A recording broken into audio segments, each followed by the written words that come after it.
Asambleístas y un saludo a todo el país en estos momentos en que la Asamblea rinde un homenaje póstumo a la partida temprana de un apreciado compañero, amigo de nuestras causas que todavía están pendientes. El mejor homenaje será entonces continuar con ese compromiso y lucha por parte de quienes aún quedamos para cumplir esta responsabilidad en cuanto seamos representantes y en cuanto seamos unos simples ciudadanos. Mi solidaridad con la familia de Byron Valle y con la familia política también de Byron Valle. Presidente, estamos frente al debate y a la discusión ya en segunda instancia de esta normativa que da respuesta justamente cuando el país enfrenta un deterioro moral y económico expresado en la crisis de sus instituciones y también en el debilitamiento de la democracia frente a esto que es un flagelo social como es la corrupción. Estoy convencida que para superar esta situación no bastará simplemente una ley.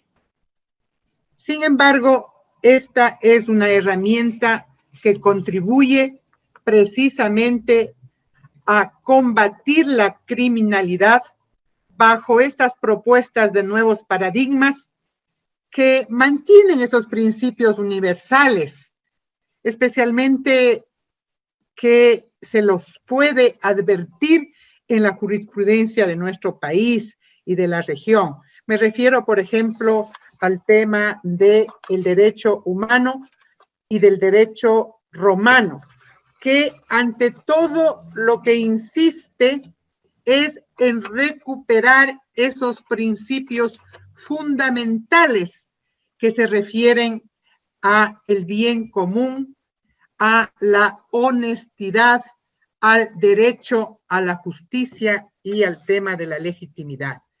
Entonces, en función de eso, presidente, yo creo que hay que apoyar esta ley con el mayor esfuerzo para que la misma responda a la problemática social que vive el país. Ya la Convención de Naciones Unidas, especialmente su programa de asistencia legal contra las drogas y el delito, ya propuso esta ley marco que tenía su fundamento precisamente en el combate al narcotráfico, a la droga y a todas las actividades ilícitas que de esta provengan. Igualmente, la Convención de Naciones Unidas contra la Corrupción, la Convención Interamericana contra la Corrupción, contra el tráfico ilícito de estupefacientes, sustancias psicotrópicas, contra la delincuencia organizada transnacional. Es decir, una serie de instrumentos que fundamentan esta ley a nivel global. El Ecuador es suscriptor. Por eso yo creo que hay fundamentos que esgrimen y que tienen que dar paso a que esta ley se inscriba dentro de esos instrumentos legales que permita justamente combatir estos flagelos. Y hoy estamos frente a este nuevo paradigma que inclusive rebasa las circunstancias o los escenarios políticos o los argumentos o las fundamentaciones que limitaban la discusión y el debate jurisprudencial. Y hoy estamos, precisamente dando un paso más allá de lo que habitualmente hemos estado legislando. Y me quiero referir ante todo a dos elementos constitucionales que esta ley plantea, referente a los derechos de protección y referente a los derechos de la propiedad. Y eso tiene fuerza, porque son garantías constitucionales y que obviamente esta ley no puede dejar de advertirles. Todos hemos hablado acá del debido proceso, por ejemplo, de la seguridad jurídica, que se traduce en que la ley advierta la obligación de cumplir, por ejemplo, con un recurso de casación, con un recurso de apelación, con el previo conocimiento del proceso, ¿no? Y obviamente, así sea, para extinguir la propiedad, debe garantizarse ese principio fundamental del debido proceso. Por eso es que yo creo que hay que asegurar en la redacción de que por seguridad jurídica esto esté totalmente claro. Algunos colegas asambleístas ya plantearon el hecho de que se incorpore garantías, por ejemplo, respecto a la reparación en caso de presunción falsa. Miren ustedes, ¿qué va a pasar en caso o cuál es la garantía en la etapa de investigación respecto a cuando se trate de cosas juzgadas? O la presunción de buena fe. En esas circunstancias se ha planteado el debate y se ha centrado en dos figuras, que es la retrospectividad y la imprescriptibilidad. Y eso no basta. Hay que aclarar precisamente estas garantías de los derechos de la protección, que inclusive, insisto, así sea para extinguir la propiedad, tienen que estar ahí, no como obstáculos, no, simplemente como garantías de esos derechos de protección. Y el otro gran ámbito son los derechos de la propiedad. Este derecho, se ha dicho, no es absoluto y parte de la licitud de que lo que se adquiere tiene que tener una legitimidad de origen. Así como los derechos humanos, que son inherentes al ser humano, por ejemplo, se vela por la dignidad humana. De hecho, ya se nace con la legitimidad que tiene nuestra condición de ser humanos del derecho a la dignidad. Lo propio tiene que pasar con el tema de la propiedad. Una propiedad debe nacer con legitimidad. Cuando el origen de esa propiedad es ilícito, también violenta la dignidad humana.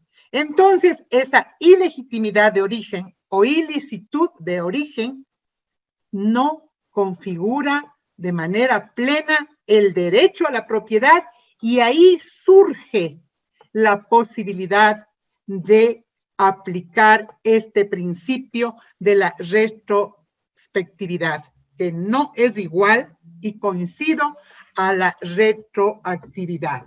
Por eso es que se ha dicho acá, y así está literalmente concebido, que la retrospectividad es una consecuencia patrimonial, mientras que la retroactividad es la imposibilidad de aplicar retroactivamente una norma, pero generalmente esta se reduce al ámbito penal, tiene una consecuencia penal, y la extinción de dominio es inclusive una figura independiente de lo penal. Por lo tanto, esta retrospectividad es esa figura que el paradigma frente a la criminalidad establece como el principio que inspira la búsqueda de la legitimidad.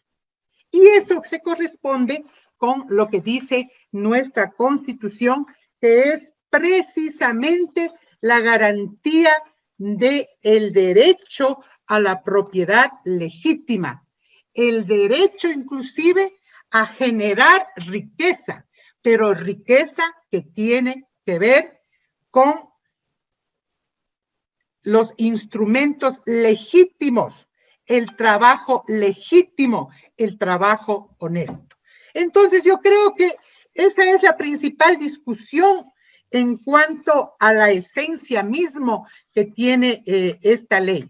Sin embargo, presidente, para ya hacer el aporte puntual, yo creo que esta ley necesita decirse de manera franca y frontal.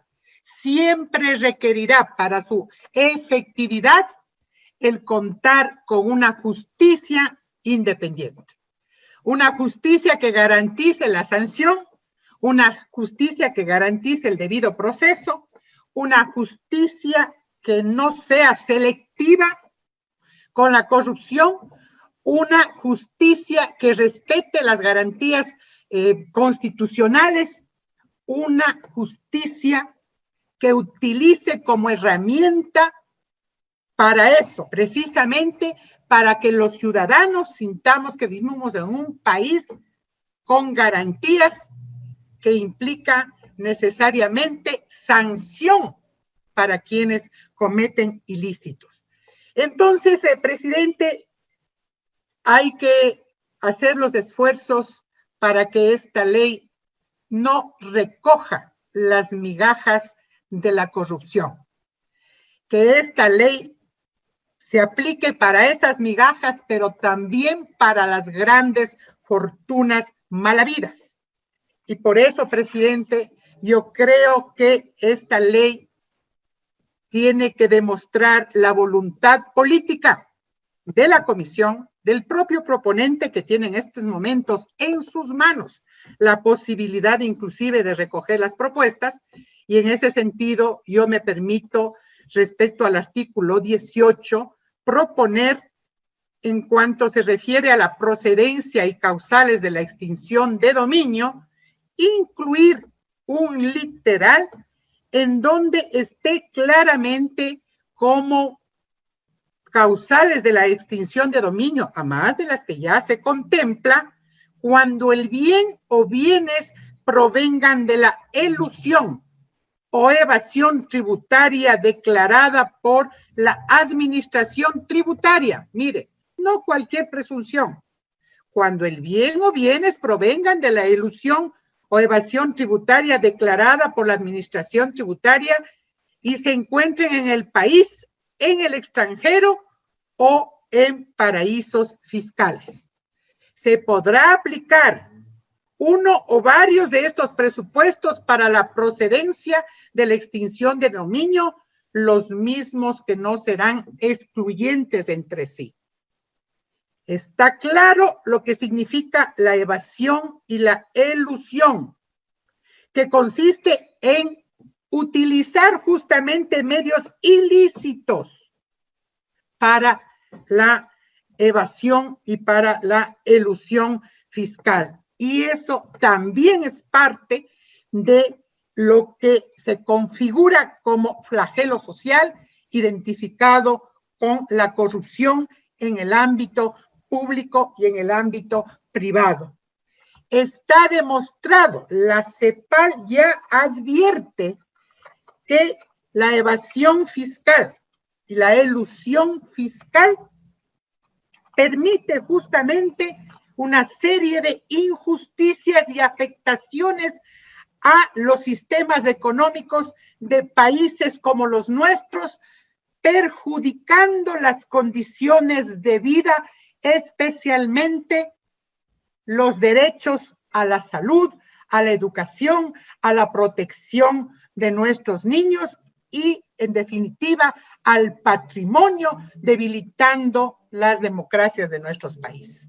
Por lo tanto, flagelos como estos tienen que ser combatidos todos, no de manera, diría yo, señalada como acá se está percibiendo, sería únicamente para unos delitos y con mucho cuidado se está tratando el tema de no abarcar la integralidad de lo que significa la corrupción, la criminalidad, el crimen organizado, incluyendo, por ejemplo, lo que acá ya se ha dicho, el narcotráfico, el contrabando, la trata de personas, el tráfico de migrantes, el tráfico de drogas, la corrupción en la administración pública, el peculado, la evasión de impuestos, los lavados de activos, el crimen organizado, en definitiva, el robo a otros.